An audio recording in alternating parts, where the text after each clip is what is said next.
This is one of my favorite markers to slow down and discuss a little bit further because it focuses on vision casting and prayer. The wisest man who ever lived, Solomon, said this. He said, if people can't see what God is doing, they stumble all over themselves.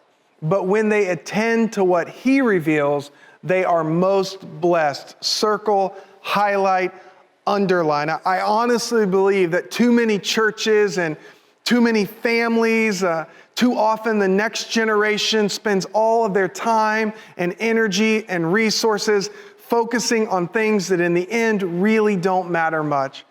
D.L. Moody said it best. He said, our greatest fear should not be a fear of failure, but a fear of succeeding at things that really don't matter. And as followers of Jesus, we have the greatest mission on the planet.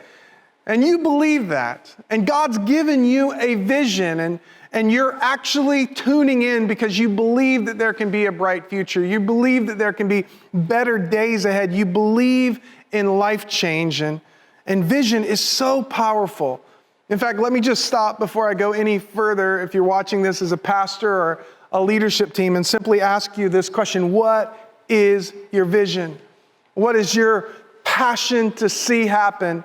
A vision is a preferred future. A vision is moving from here to there. A vision is always answering the why question. What's your vision? Does your team know your vision? What is your vision? I get asked a lot, what is the difference between a vision and a mission? And I understand because people use those interchangeably. And oftentimes you can say a vision answers the why question and a mission answers the what question. But whether you use the word vision or mission, what we're talking about is you have a clear target on the wall. You have something that you desire, you believe, birthed from God to see a lasting change. And what I want to talk to you about for just a few moments is vision casting. Because it's one thing to have a vision, it's one thing to carry a vision, and it's another thing to effectively cast a vision that really lives in the people that you've casted it. And so here are some thoughts as it relates to casting vision in a way that sticks. And that is this: you need to state the vision simply. If you can't write the vision on a napkin or an index card, don't expect people to remember it, much less live it. So take time and craft a vision that is clear and that is simple, because that's so important and so vital. Cast the vision passionately. There should be no one on your team that is more passionate about the vision God has given you than you. You need to set the temperature in the room. You need to be passionate about the vision God has given you, and people need to see it and recognize it. We need to repeat the vision consistently. Please hear me. Leaders are repeaters. We got to repeat it consistently. Whenever we're gathering together for a small group, repeat the vision. Before you ever do any type of services, constantly repeat the vision. And when you're tired of saying the vision, someone is finally getting the vision. So leaders are repeaters. We need to celebrate the vision intentionally. How in the world do we connect the vision piece to these kingdom wins? When someone gets baptized and there's new life and we're celebrating it, we need to connect back. Remember, we had this vision. Well, now we're getting to see it happen, and we praise God for that. And we also need to embrace the vision personally. A culture isn't just something that, quote unquote, we create. Culture is who we are.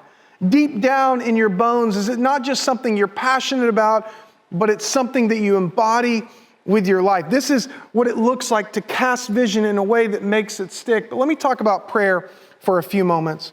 When it comes to prayer, this is so important in cultivating a prayer life as a church. When God gets ready to do a great work, He calls His people to pray. Whenever you see a great movement of God, underneath it is a foundation of prayer. And I want to encourage you to have your team adopt a rally cry that's summarized in just 2 words. And those 2 words are pray first. Whenever you sit down for a small group, before the small group starts, pray first. Whenever you have a meeting and you're planning toward the future, pray first.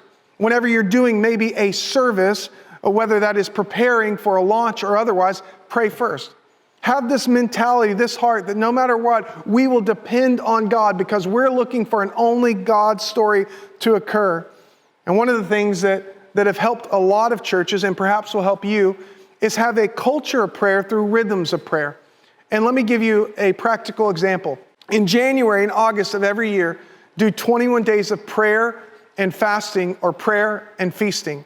Spend 21 days in January as you begin the year with this dependency on God, and 21 days in August before you finish the year with this dependency on God, to keep pointing your people to cultivate a culture of prayer. And when you get ready to launch, by the way, and have your launch date, make sure your launch date is after a season of prayer. So you want to lead a fresh start. You want to see a life-giving church replanted.